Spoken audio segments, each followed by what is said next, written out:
Fala galera, beleza? Dando continuidade para a nossa aula de sistema circulatório, agora a gente vai ver a estrutura do coração, que seria a parte mais importante do sistema circulatório. Quando a gente fala do coração, ele tem um átrio direito, um ventrículo direito, um átrio esquerdo e um ventrículo esquerdo. Então ele é dividido em 4 câmaras. O coração de um mamífero é chamado de tetracavitário.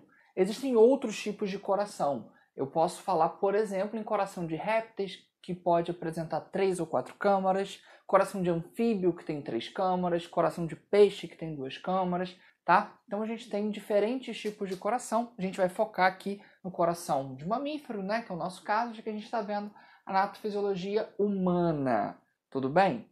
Além disso, legal, eu tenho lá as minhas 4 cavidades, mas eu preciso entender que eu vou fazer algumas separações nesse coração. Primeiro, para poder compreender melhor essas separações, eu preciso observar que este lado é sempre o lado direito. Então, quando eu estou olhando, estou lá fazendo minha provinha, estou olhando para o papel, ele vai estar invertido em relação a mim. Tudo bem? Isso é importante a gente lembrar. Quando você olha para uma imagem do coração, ele sempre vai estar na chamada vista anatômica. E a vista anatômica ele está invertida em relação a você. Então não é o seu coração, é o coração do seu coleguinha que está de frente para você. Tudo bem? Por isso que inverte. Então esse é o lado direito, esse é o lado esquerdo. Além disso, a parte superior do coração ficam os átrios, que são cavidades menores. Na parte inferior do coração ficam os ventrículos, que são cavidades maiores. Os átrios eles exercem menor pressão, os ventrículos exercem maior pressão. Além disso, eu posso separar o coração também em lado direito e lado esquerdo. O lado direito do coração recebe apenas sangue venoso, aquele sangue pobre em oxigênio. Já o lado esquerdo do coração, ele recebe sangue arterial, sempre um sangue rico em oxigênio. Até aí tudo bem? Entendido?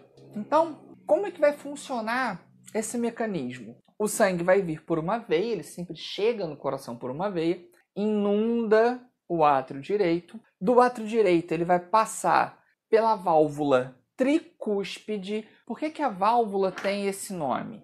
A válvula é chamada de tricúspide porque, olha a posição que está o coração. O coração está aqui nessa posição. Se eu pegar o coração, girar ele e cortar ele, para eu olhar essas válvulas, a tricúspide vai ter esse formato, tipo um Tzinho, tá? Então ela tem 3 pontas. Já a bicúspide ou mitral, ela tem 2 pontas. Tudo bem? Então, olha só. O sangue está lá no átrio direito, o átrio faz a sístole atrial e o sangue sai do átrio direito, passando pela tricúspide e inunda o ventrículo direito. Encheu o ventrículo direito, tem a sístole ventricular. O coração ele contrai da seguinte forma. Eu tenho átrio e ventrículo. Contrai o átrio, relaxa o ventrículo. Contrai o ventrículo, relaxa o átrio. E ele vai fazendo esse movimento. Sístole atrial, sístole ventricular, tá? Por que é importante que ele faça esse movimento? Porque enquanto os átrios estão cheios, o ventrículo está vazio. Porque quando esse átrio contrair, ele vai jogar o sangue lá no ventrículo. Quando o ventrículo está cheio, o átrio está vazio, porque ele vai receber sangue vindo do corpo ou sangue vindo do pulmão. E aí jogou lá o sangue para o ventrículo direito e dali ele sai e vai em direção ao nosso pulmão. Foi em direção ao pulmão, ele está saindo do coração. Se sai do coração, sai por uma artéria, tá? Então ele saiu por uma artéria, foi no pulmão, teve a hematose, foi oxigenado, retorna ao coração. Voltou na veia, volta nas veias. E aí perceberam uma coisa? O sangue que entrou no lado direito no coração, eu disse para vocês que é sempre venoso. Ele entrou e saiu do coração. Se ele saiu por uma artéria. Então a artéria que leva o sangue do coração para o pulmão é uma artéria que transporta sangue venoso. É a chamada artéria pulmonar. Olhando para esse esquema aqui bem mais simplificado, a gente consegue ver a ideia da pequena circulação e da grande circulação. A pequena circulação é a circulação entre o coração e o pulmão. Então, o sangue chegou no coração pela veia cava, foi do átrio direito para o ventrículo direito, passando pela válvula tricúspide. Quando sai do ventrículo direito, ele vai passar pelas válvulas semilunares, né? Sempre que sai do ventrículo, ele atravessa a semilunar. Qual é a função da válvula? Impedir que o sangue retorne. Tá? Então, a tricúspide ela abriu, deixou o sangue voltar. Quando o ventrículo contrai, impede que isso aconteça. Abre, o sangue passa e aí impede que ele retorne, tá bom? Foi para o pulmão, artéria pulmonar, azulzinha, sangue venoso. Quando volta lá para o átrio esquerdo, está voltando numa veia pulmonar. Só que a veia pulmonar carrega sangue arterial. E aí enche o átrio esquerdo, passa para o ventrículo esquerdo através da válvula bicúspide e do ventrículo esquerdo ele vai mandar isso para o resto do corpo pela artéria aorta. E aí é um ponto importante, voltando para o esquema um pouquinho mais detalhado. Se eu olhar para o lado direito do coração, a parede do ventrículo ela é mais fina do que a parede do ventrículo do lado esquerdo. Por que isso? Existe uma diferença na pressão que esses ventrículos vão exercer. Porque eu não posso mandar o sangue para o pulmão e para o corpo com a mesma pressão.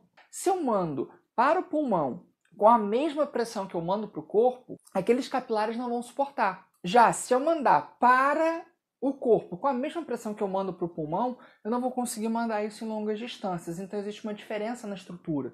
O lado esquerdo tem a musculatura mais desenvolvida para conseguir exercer uma maior pressão. Então, conseguir entender o trajeto que ele está fazendo, a pequena e a grande circulação. Então, é basicamente isso aqui, tá? Agora, a circulação ela é classificada como fechada, dupla, completa. Por que ela é dupla? Tá ali, ó. Ela passa entre o coração e o pulmão, volta no coração e faz entre o coração e o corpo. Por isso que ela é dupla. Por que ela é completa? Porque não existe mistura de sangue arterial e sangue venoso. Ele está o tempo todo separado. No próprio coração, lado direito do coração, somente sangue venoso, lado esquerdo do coração, somente sangue arterial. E além disso, fechada, que eu já tinha falado com vocês, o sangue só vai passar dentro de vasos sanguíneos. Tá bom, beleza, entendi por onde que o sangue está passando,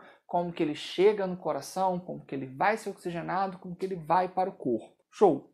E como que é essa coordenação de sístole e diástole, contração, relaxamento, sístole do átrio, sístole do ventrículo, como que isso acontece? Primeiro, os átrios contraem juntos. Então, ao mesmo tempo que eu estou mandando sangue para o ventrículo direito, eu estou mandando sangue para o ventrículo esquerdo. Segundo, se os átrios contraem juntos, os ventrículos também contraem juntos. Então, quando os ventrículos contraem, eu estou mandando sangue para o pulmão, estou mandando sangue para o corpo ao mesmo tempo. Cada um passando pelo seu vaso, obviamente. Agora, essa coordenação ela vai ser controlada por essas estruturas aqui. O nó sinoatrial, o átrio ventricular, o feixe de His e as fibras de Purkinje. São estruturas nervosas que a gente vai encontrar lá no nosso coração. Então, aqui, esse primeiro botãozinho é o nó sinoatrial. É ele que vai receber os neurotransmissores para promover a contração dos átrios. O próprio nome está me falando, né? Sendo atrial. Ele é o nosso marca-passo natural. É ele que faz o nosso coração ter o ritmo que ele tem. A mensagem veio no nó sinoatrial, teve a contração do átrio, passa para o átrio ventricular. Por que ele tem esse nome? Porque ele fica na passagem entre o átrio e o ventrículo. Por que ele tem esse nome? Porque ele fica na passagem entre o átrio e o ventrículo. E dali vão partir dois ramos dele, cada um indo para um ventrículo diferente. Um indo para o ventrículo direito, outro indo para o ventrículo esquerdo. Esses ramos são chamados feixes de His. Então, recebi a mensagem do nó sinoatrial e vou dividir essa mensagem em dois ramos. Um ramo direito, um ramo esquerdo. E depois, esse feixe de His ele vai se ramificar na estrutura do ventrículo nas chamadas fibras de Purkinje. E isso aqui é o que vai garantir que os ventrículos façam a contração simultaneamente. E aí você tem átrio, contrai, ventrículo relaxa, ventrículo contrai, átrio relaxa. E aí aquele processo de sístole e diástole vai estar acontecendo simultaneamente e extremamente bem coordenado. Tranquilo, galera?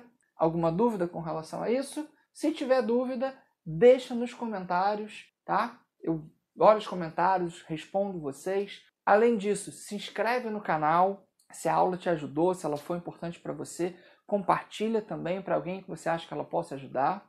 Me ajuda a bater a meta dos 1000 inscritos. E é isso, galera. Valeu, bons estudos para vocês.